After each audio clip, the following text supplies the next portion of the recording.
ಹರೇ ಶ್ರೀಕೃಷ್ಣ.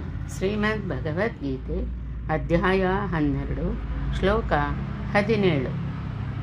ಯೋ ನ ಹೃಷ್ಯತಿ ನ ದ್ವೇಷ್ಟಿ ನ ಶೋಚತಿ ನ ಕಾಂಕ್ಷತಿ ಶುಭಾಶುಭ ಪರಿತ್ಯಾಗಿ ಭಕ್ತಿಮಾನ್ಯಃ ಸ ಮೇ ಪ್ರಿಯ.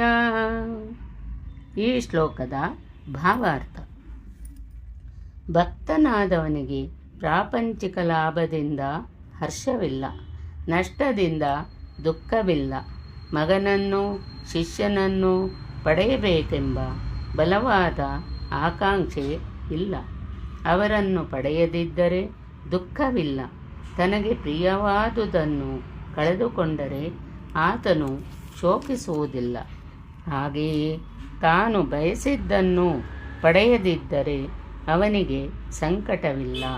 ಎಲ್ಲ ಬಗೆಯ ಶುಭಾಶುಭಗಳು ಪಾಪ ಕಾರ್ಯಗಳು ಎದುರಾದಾಗ ಅವನ್ನು ಮೀರುತ್ತಾನೆ. ಪರಮ ಪ್ರಭುವಿನ ತೃಪ್ತಿಗಾಗಿ ಅವನು ಎಲ್ಲ ಬಗೆಯ ಅಪಾಯಗಳನ್ನು ಸ್ವೀಕರಿಸಲು ಸಿದ್ಧನಾಗಿರುತ್ತಾನೆ.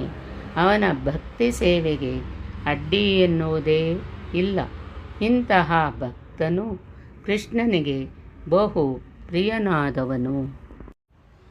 ಇವನು ಶತ್ರು, ಇವನು ಮಿತ್ರ ಎಂದಾಗಲಿ, ಮಾನವಿದು ಅವಮಾನವಿದು ಅಪಮಾನವಿದು ಎಂದಾಗಲಿ ಕುಂದುಕೊರತೆ ಎಣಿಸದೆ ಸಮನಾಗಿರುವವನು.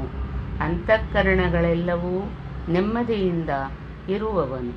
ಬಿಸಿಲು, ಚಳಿ, ಸುಖ, ದುಃಖ ಮುಂತಾದ ದ್ವಂದ್ವಗಳಿಂದ ಮುಕ್ತನಾದವನು.